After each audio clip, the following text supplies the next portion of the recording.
क्या था कारगिल वॉर, क्या रीजन रहे इस वॉर के पीछे, क्या हुआ था इस कारगिल वॉर में, आइए जानते हैं इस कारगिल वॉर के बारे में। हमारी कहानी शुरू होती है 3 मई 1999 से। नमस्कार दोस्तों, साल था 1999 में कुछ पाकिस्तानी इंडियन टेरिटरी के अंदर घुस जाते हैं और इंडियन फोर्स बहादुरी से रिएक्ट करते हैं और देखते ही देखते एक ऐसी लड़ाई छिड़ जाती है पाकिस्तान और इंडिया के बीच में, जिसे हम आज कारगिल वॉर के नाम से जानते हैं। कारगिल वॉर के most one of the hero captain Vikram Batra, इन पर एक फिल्म भी आई है सरहान नाम से अमेज़न प्राइम पर। इनकी बात करते हैं बाद में। अब बात करते हैं कारगिल वॉर कहां से शुरू हुआ था। जगह थी कारगिल के पास गारकोर गांव का चरवाहा जिसका नाम तासील नामग्याल था। वह रोज की तरह अपने जानवरों को चराने के बाद घर लौट रहा था। तो पता चला उनका एक याक काफी देर से घर नहीं लौटा। तो उस खोए हुए याक को खोजने के लिए तासी नामग्याल के घर के सामने चारों पहाड़ी के पास जाता है, लेकिन उसका याक वहां नहीं मिलता है और खोजते हुए वह आगे निकल जाता है और पहाड़ी के नीचे बहने वाले नाले के रास्ते से बालीटक सेक्टर की पहाड़ी तक पहुंच जाते हैं और काफी कोशिश के बाद तासी नामग्याल का याक मिल जाता है। लेकिन इसी के बाद उसकी नजर दूर पहाड़ी पर चल रही आसमान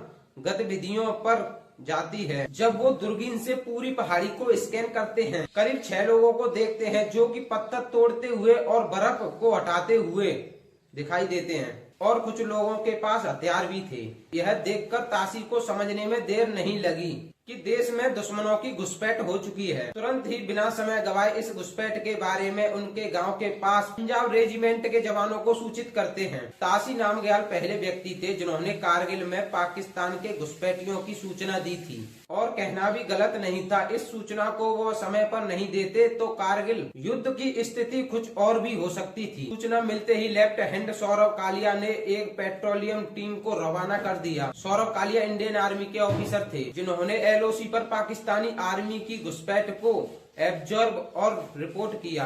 कालिया के साथ अन्य सिपाही भी थे।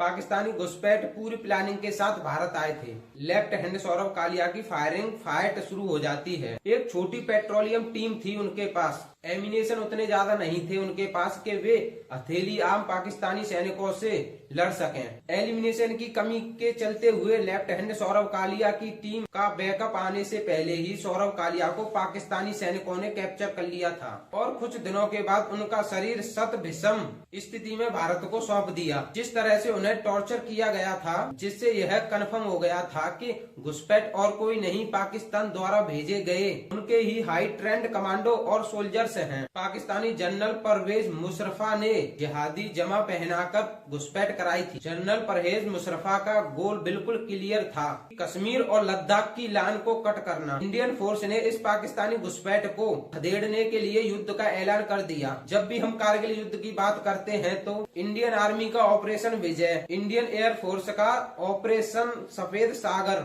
के बारे में तो हर कोई जानता होगा, लेकिन इस युद्ध में इंडियन नेवी ने काफी चुपचाप तरीके से योगदान दिया ऑपरेशन तलवार चलाकर। और इस ऑपरेशन के तहत इंडियन नेवी की वेस्टर्न और ईस्टर्न फ्लीट ने अपनी एनुअल एक्सरसाइज जो कि जून और जुलाई में बंगाल में होनी थी, उसे इस बार अरब सागर पर कंडक्ट किया गया था और इसके दौरान इंडियन नेवी के ईस्टर्न और वेस्टर्न फ्लीट ने अपने सभी असिस्टेंट्स को तैनात कर दिया। लेकिन इस बार नेवी की शिप, सबमरीन, रॉकेट और मिसाइल पूरी तरह से लोड थी और नेवी के इलेक्ट्रिक वॉरफेयर एयरक्राफ्ट ने आर्मी के लैंड ऑपरेशन को सपोर्ट करने के लिए LOC पर बड़े पैमाने पर ऑपरेट किया और जो नेवी के सर्विस सेलर थे उन्हें भी आर्मी बैटरी के साथ तैनात किया गया ताकि वे दुश्मनों के गढ़ लोकेशन को पता करने के लिए आर्टिलरी ऑब्जर्व की तरह काम कर सके। और कारगिल में इंडियन आर्मी जमीन के रास्ते दुश्मनों को घधेड़ रही थी, वहीं आसमान के रास्ते इंडियन एयरफोर्स उन पर आग बरसा रही थी। लेकिन उन्हें सख्त आदेश दिए गए थे कि किसी भी स्थिति में LOC को पार नहीं करना है। लेकिन इंडियन नेवी जो कि इंटरनेशनल वाटर प्रोवाइड करती थी, तो उसने अपने सभी असिस्टों को कराची की घेराबंदी करने के लिए तैनात करना शुरू कर दिया और कराची उस समय पाकिस्तान का सबसे लार्जेस्ट पॉइंट था। इंडियन नेवी ने पाकिस्तान की जो हालात की थी, पाकिस्तान को डर सताने लगा कि अगर इंडियन नेवी ने स्ट्राइक कर दी तो पाकिस्तान की नेवी उस स्थिति में नहीं है कि उसका जवाब दे सके। इसी वजह से पाकिस्तान नेवी को मजबूरी में डिफेंस अप्रोच अपनाना पड़ा और उसकी जो कराची में मेजोरिटी थी, तेल टैंक से उन्हें दूसरी जगह शिफ्ट किया गया था